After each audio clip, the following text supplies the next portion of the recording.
ஆயுஷ்மான் பவ தீர்க்கஸ்மங்கலி பவ சர்வா விஷசித்திரஸ்து. பெரியவா காலில் விழுந்து ஆசீர்வாதம் வாங்கிக்கலாம்.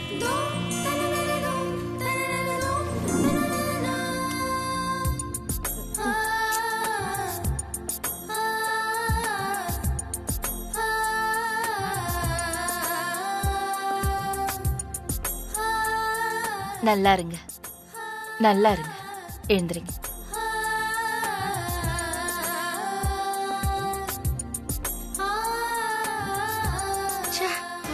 போங்கடா, எப்ப பாரு இந்த பார்வதியை ஜெயிச்சுக்கிட்டு இருக்கா. இந்த வீட்டுல எத்தனை வாட்டி தான் நானும் தோக்கறது. இவங்களுக்காக பிளான் பண்ணி நான் வந்து நூலாயிடுவேன் போல.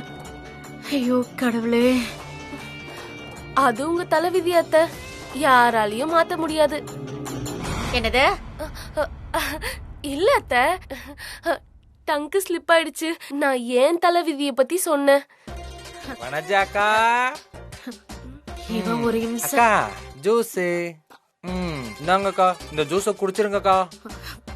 அத்தை, கல்யாணம் முடிஞ்சு பந்தி ஆரம்பிக்க போகுது. சாப்பிடுற நேரத்துல போய் ஜூஸ் யாராவது குடிப்பாங்களா? அதெல்லாம் குடிக்க மாட்டாங்க அத்தை. திங்கறத தவிர உனக்கு வேற நினைப்பே இருக்காதா? வந்துட்டா தின்னி மூட்டை. நானே அந்த பார்வதியை எதுவும் பண்ண முடியலன்னு கடுப்புல உட்காந்துட்டு இருக்கேன். இப்ப அவ அகிலாவோட ஆஸ்தான மருமக ஆயிட்டாடி. சும்மாவே போகும்போதும் வரும்போதும் இப்படி ஒரு பார்வை பார்த்துட்டு போவா. இனி எப்படி எல்லாம் ஆட்டம் போட போறாளோன்னு நினைச்சாலே எனக்கு தலையெல்லாம் சுத்துற மாதிரி இருக்கு. அதெல்லாம் தெரிஞ்சுதாக்கா நான் உங்களுக்கு ஜூஸ் கொண்டு வந்திருக்கேன், குடிங்கக்கா. டேய், நான் ஜூஸ் குடிக்கிறேன்டா. உன் மூஞ்ச அப்படி வச்சு பேசாத. சரி சரி குடிங்கக்கா.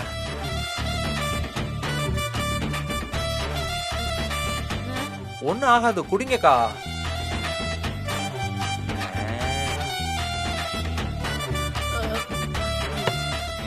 ஓகே, பரவாயில்ல. வனஜாக்கா ஃபுல்லா குடிச்சிட்டியாக்கா? ஏன் உனக்கு கண்ணு தெரியலையா? கிளாஸ் காலியா தானே இருக்கு. அக்கா மயக்க வர மாதிரி இருக்காக்கா? மயக்கமா? ஏண்டா? ஒண்ணும் இல்ல, அந்த கீர்த்தனாமாவுக்காக நம்ம மாத்திரை போட்ட ஜூஸ் இருக்குல்ல, அந்த ஜூஸ தாங்க இப்ப நீங்க குடிச்சீங்க. அக்கா அந்த மாத்திரை வேலை செய்யல போல இருக்கு, நம்ம ஏமாந்துட்டோம்க்கா. ஏடா எருமை மாடே, அதே எனக்கு கொடுத்த. அத்தை, அத்தை, அக்கா ஐயோ என்னாச்சு அத்தைக்கு? அக்காவுக்கு மயக்கம் வந்துருச்சு. அப்ப மாத்திரை நல்லா வேலை செய்யுது. லூசு. ஐயோ அத்தை, அத்தை மயங்கிட்டாங்க. எழுந்திருங்க அத்தை. அத்தை ஏமாமா அவங்களை எழுப்பாத. ஏன்னா வீட்டுல எல்லாரும் சந்தோஷமா இருக்கிறத பார்த்தா நம்ம அக்காவுக்கு அது சுத்தமா பிடிக்காது, திரும்பவும் மயக்கம் போட்டு விழுந்துருவாங்க. அதனால இப்படியே மயக்கமாவே இருக்கட்டும். அக்காவுக்கு நீ விசிறி விடு. வட்டா பத்திரமா பாத்துக்க.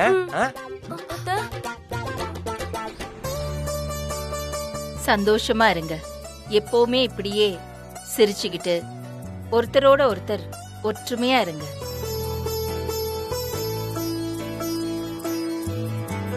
இப்போ கல்யாணம் முடிஞ்சிருச்சு, அதனால நான் உங்ககிட்ட சொல்றேன்.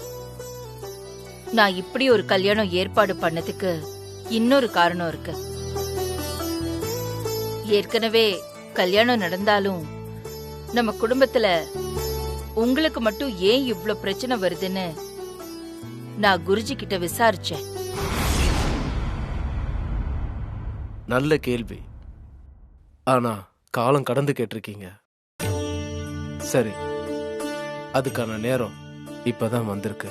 என்னதான் நீங்க தாலி எடுத்து கொடுத்து ஆதி பார்வதி கல்யாணம் நடந்திருந்தாலும் அது உங்க அனுமதி இல்லாம, உங்க ஆசீர்வாதம் இல்லாம நடந்த கல்யாணம்.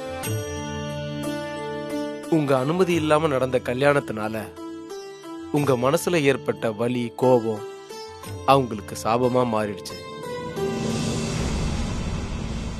அதனாலதான் அவங்க இத்தனை பிரச்சனைய சந்திக்கிறாங்க. இதுக்கு பரிகாரம் எதுவும் இல்லையா குருஜி? இருக்கு. பெண் பாவம் பொல்லாததுன்னு சொல்லுவாங்க. அதுலயும் பெத்த தாய் பாவம் ரொம்ப பொல்லாதது. தாய் மனசு கோவப்பட்டா தெய்வம் கூட அதுல இருந்து தப்பிக்க முடியாதுமா. நீங்க உங்க கோவ தாபத்தை மறந்து எல்லாத்தையும் தூக்கி போட்டுட்டு உங்க கண்ணு முன்னாடியே ஆதி பார்வதி 2 பேருக்குமே ஊரறிய கல்யாணம் பண்ணி வச்சு மனசார வாழ்த்துங்க. எல்லாம் சரியாயிடும்.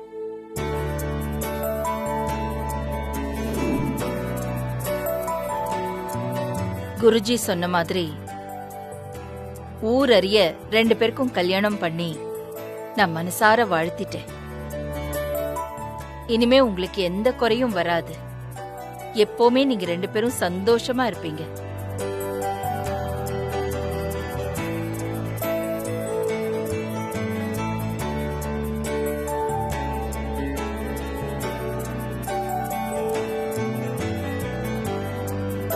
ஆதிக்கடவூர் பரம்பரையில எனக்கு அப்புறம் இந்த தலைமுறைய வழி நடத்த போறது நீதான் பார்வதி. தலைமகள் நீயே, காக்கும் கடவுளின் நீதானே என்னோட மூத்த மருமக. ஆயிரம் தாயின் பாசம் அம்மா, சந்தோஷமா மருமகளே?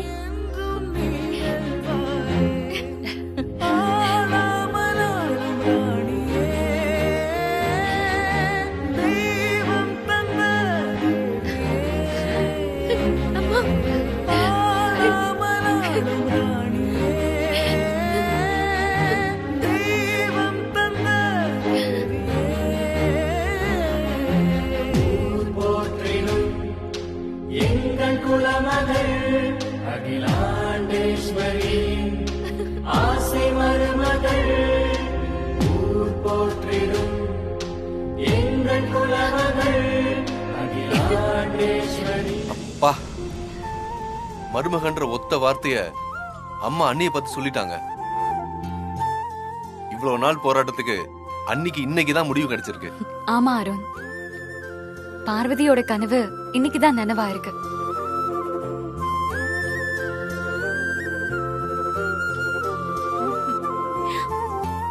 என்ன பார்வதி, இப்போ உனக்கு சந்தோஷம் தானே? நானும் உன்னை எமோஷனல் ஆக்க எவ்வளவோ விதமா முயற்சி பண்ண. ஆனா நீ அத்தனை முறையும் என்ன தோக்கடிச்சிட்ட.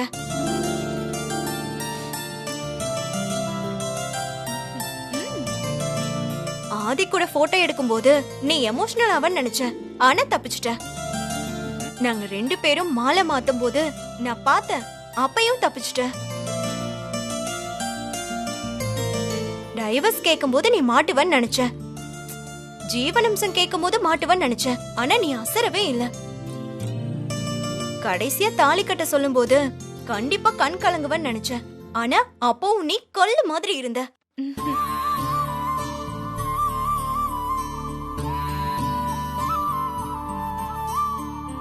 ஆனா நீ இவ்ளோ தியாகம் பண்ணுவன்னு நான் நினைச்சு கூட பாக்கல. இப்போ நீ தியாகத்தோட மொத்த உருவமா தான் தெரியற. You are really amazing Parvathi.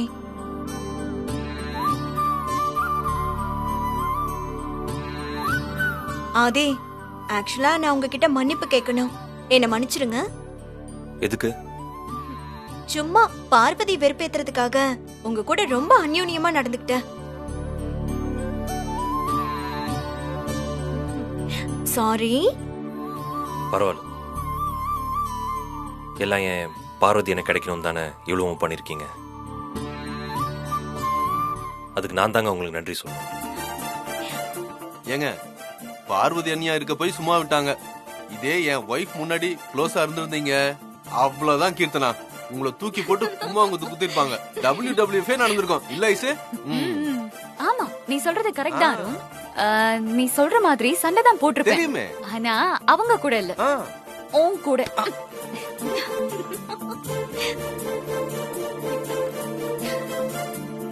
ஆதி, அம்மா, பார்வதி, நீங்க 2 பேரும் அவர்கிட்ட ஆசீர்வாதம் வாங்கிட்டு வந்துருங்க. சம்பந்தி, ரொம்ப நாளா இதுக்கு தானே காத்துட்டு இருக்கீங்க. வாங்க.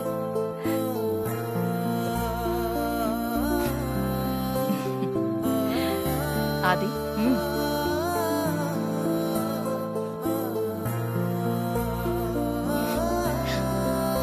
ஆசீர்வாதம் பண்ணுங்கப்பா.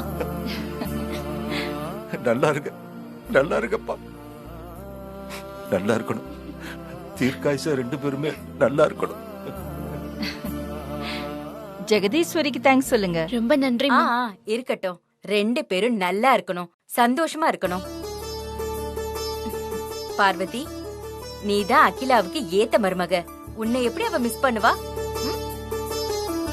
ஆமா அகிலா, இந்த கல்யாணம் முடிஞ்சதுக்கு அப்புறம் பொண்ணு மாப்பிள்ளை வீட்டுக்கு வந்து குத்து விளக்கு ஏத்துவாங்களே, ஆனா இங்க மாப்பிள்ளை வீட்லயே வச்சு பொண்ணுக்கு கல்யாணத்தை முடிச்சு வச்சிருக்கீங்களே, இந்த குத்து விளக்கு ஏத்துறதெல்லாம் எப்படி பண்ண போறீங்க மேடம்? அதுல என்ன கஷ்டம்? என்ன ஆனாலும் பார்வதி இந்த வீட்டுக்கு மருமகதான். குத்து விளக்க அவதான் ஏத்தி வைப்பா. வாங்க பூஜை ரூமுக்கு போலாம். சரி போங்க. போலாம்.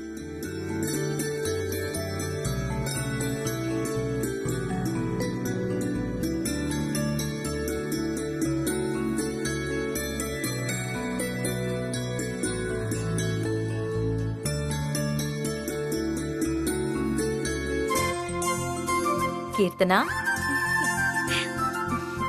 வா வா.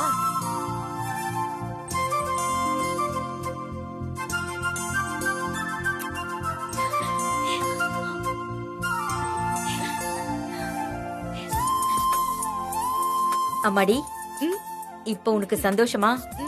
போலாமா? ரொம்ப நன்றிங்க. இருக்கட்டுங்க, பரவாயில்ல.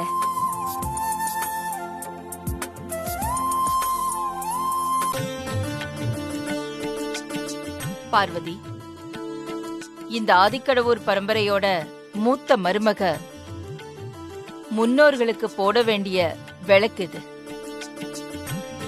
இப்போ இந்த வீட்டுக்கு மூத்த மருமகளா இந்த விளக்கை ஏத்தி வை.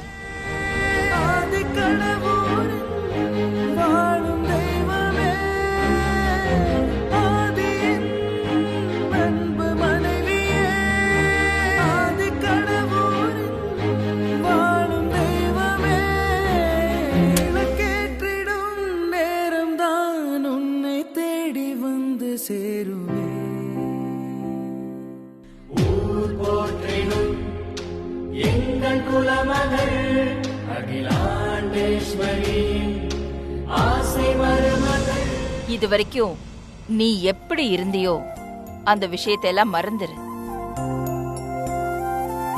இந்த நிமிஷத்துல இருந்து இந்த பரம்பரையோட, இந்த வீட்டோட, என் முழு மனசோட நான் அங்கீகரிச்ச மருமக நீ. ஆதியோட மனைவியா அதுக்குண்டான அதிகாரத்தோட தான் இனிமே நீ இந்த வீட்ல இருக்கிற எல்லா வேலையும், இந்த வீட்டோட எல்லா தேவைகளையும் நீ செய்யணும். மூத்த மருமகளா எல்லா பொறுப்புகளையும் நீ ஏத்துக்கிட்டு எல்லா விஷயத்தையும் நீ நடத்தணும்.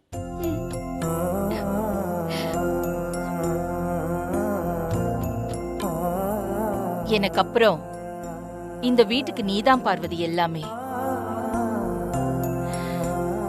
இந்த வீட, இந்த வீட்ல இருக்கிறவங்கள நீதான் நல்லபடியா பாத்துக்கணும்.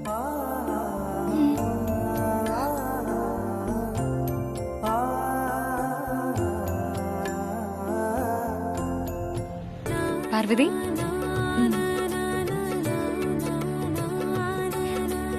ஆதி,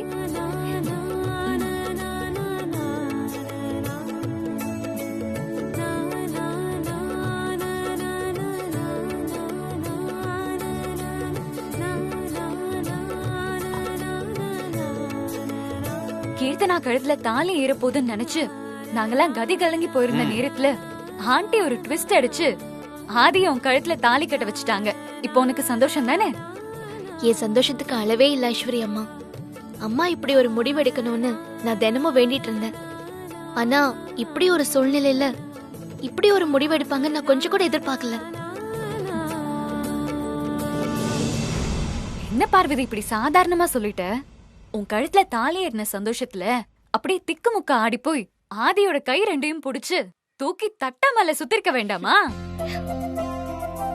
அதுக்கு என்ன இப்போ? சுத்திடலாம் ஐஸ்வரி அம்மா. ஆனா அப்ப என் கால் தரையில இல்லையே, நானே சுத்திட்டு தானே இருந்தேன். அண்ணி கரெக்டா சொன்னீங்க. இப்ப நீங்க சும்மா இல்ல, ஆதிக்கடவுர் பரம்பரையோட மூத்த மருமக. நாங்க சொல்லல, அம்மாவே சொல்லிட்டாங்க. அம்மா இப்படி சொல்லணுங்கிறதுக்காக தான் நான் இத்தனை நாளா தவோ இருந்தேன். எல்லாம் நல்லபடியா சந்தோஷமா முடிஞ்சிருச்சு.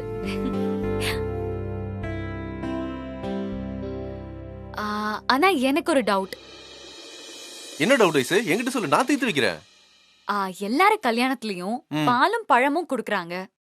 ஏதோ ஒரு காரணத்துக்காக தான் குடுக்கறாங்கன்னு தெரியும். ஆனா என்ன காரணம்னு தெரியாது. ஓ ஆமா, இதைய நீ நம்ம கல்யாணத்துல கேட்கவே இல்ல. அப்ப அந்த டவுட் வரல அருண், இப்பதான் வந்துச்சு. உனக்கு தெரியுமா தெரியாதா? அது சரி, என்னன்னா, ஏதோ ஒன்னு சொல்லு.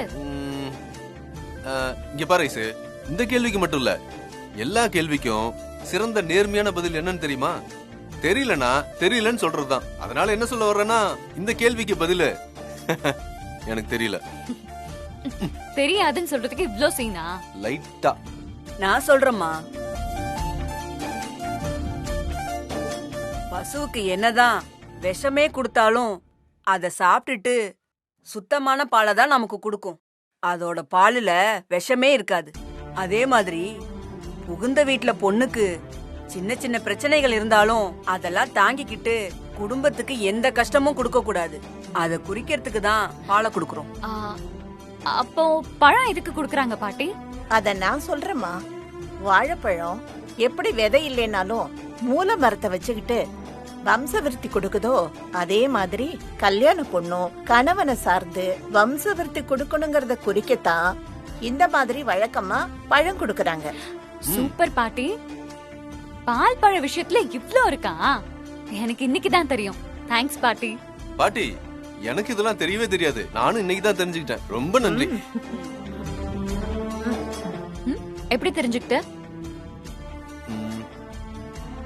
அண்ணிய இந்த வீட்டுக்கு நல்லது செய்ய சொல்லணும்னு இல்ல, எத்தனையோ பிரச்சனை வந்தாலும் எத்தனை அவமானம் வந்தாலும் வீட்டுல இருக்கிறவங்களே அன்னிக்கு துரோகம் பண்ணாலும் அண்ணி எப்பவுமே இந்த வீட்டுக்கு நல்லதுதான் பண்ணிட்டு இருக்காங்க. அன்னிக்கு எப்பவுமே பால் போல தெளிஞ்ச மனசு. அதத்தான் சொல்ல வந்த. சரி, வீட்டுல இருக்கிறவங்கன்னு சொன்னல, யார் அது? அட என்ன ஐசு, உன்னை சொல்ல ஐசு. உன்னை போய் சொல்லுவனா? நீதான் அன்னிக்கு எப்போ சப்போர்ட்டா மாறிட்டியே. உன்னை நான் எப்படி சொல்லுவேன்? அப்ப யாரடா சொன்ன? சித்தி, நீங்களும் டென்ஷன் ஆகாதீங்க. நான் யாரையும் குறிப்பிட்டு சொல்லவே இல்லையே, பொதுவா சொன்னேன். ஆனா சித்தி, குத்தமுள்ள நெஞ்சுதான் குறுகுறுக்குன்னு ஏதோ பழமொழி கேள்விப்பட்டிருக்கேன். சரியான வானரம். நானும் நடுவுல தப்பான கைடன்ஸால பார்வதிக்கு எதிரா இருந்துட்டேன். I'm sorry Parvati. ஐயோ, எதுக்குமா சாரி எல்லாம்? ஏ ஐசு, நீ பண்ணதெல்லாம் ஒரு விஷயமே கிடையாது. நீ என்ன அண்ணிய வீட்டு விட்டு துரத்தவா பார்த்த? இல்ல அண்ணிய மொத்தமா முடிக்க ஏதாவது பிளான் பண்ணியா? இந்த மாதிரிதான் நீ எதுவுமே பண்ணலையே, அப்புறம் எதுக்கு வருத்தப்படுற? அத்தை, யாரையோ பேசுற மாதிரி உங்களதான் சொல்றாங்கன்னு நினைக்கிறேன். வாயை மூடிக்கிட்டு விடுங்க சின்னையா. யார் தப்பு பண்ணாலும் அவங்கள மன்னிக்கிறது தான் நல்ல குணம்னு அம்மாவே சொல்லிருக்காங்க. சிலர் அறியாம பண்ற தப்பெல்லாம் மன்னிச்சு விட்டுறணும். நீதான் பார்வதி இந்த பரம்பரைக்கு ஏத்த மருமக. இறக்க குணத்துல அப்படியே அகிலா ஆண்டி மாதிரியே இருக்கு. ஆண்டியோட கம்பீரம் மட்டும் உனக்கு வந்துச்சு, அதுவே போதும். அப்பவே நீ அடுத்த அகிலா ஆண்டி தான். என்ன இப்படி சொல்ற? அண்ணியோட கம்பீரத்துக்கு என்ன குறைச்சலு? அன்னைக்கு வீட்டுல அம்மா மாதிரி கம்பீரமா பேசல, அந்த கம்பீரம் அன்னைக்கு போதாதா? என்ன, அம்மா இடது கை தூக்கி கம்பீரமா பேசுவாங்க, அண்ணி வலது கை தூக்கி கம்பீரமா பேசுறாங்க. ஆனா அந்த கம்பீரம் மட்டும் அப்படியே இருக்குது. ஆமா ஆமா, அன்னைக்கு பார்வதியோட கம்பீரத்தை பார்த்து நானும் அப்படியே ஷாக் ஆயிட்டேன். இந்த பரம்பரையில பிறந்தா எந்த அளவுக்கு கம்பீரம் இருக்குமோ அப்படிதான் பார்வதி அன்னைக்கு இருந்தா. அப்படியே எப்பவுமே இருந்தா செம்மையா இருக்கும்.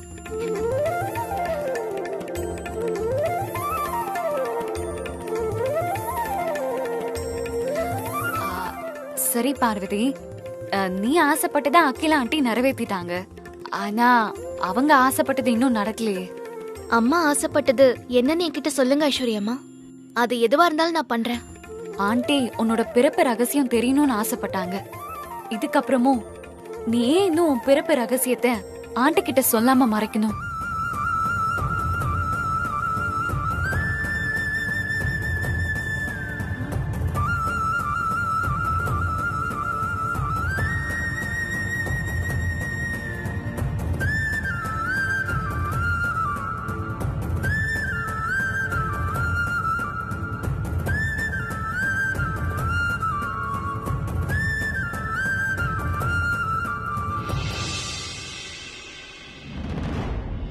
அம்மா உங்ககிட்ட ஒரு முக்கியமான விஷயம் சொல்லணும். இத்தனை நாளா நீங்க என்கிட்ட இருந்து எதிர்பார்த்த ஒரு விஷயத்த நான் இப்ப உங்ககிட்ட சொல்ல போறேன்.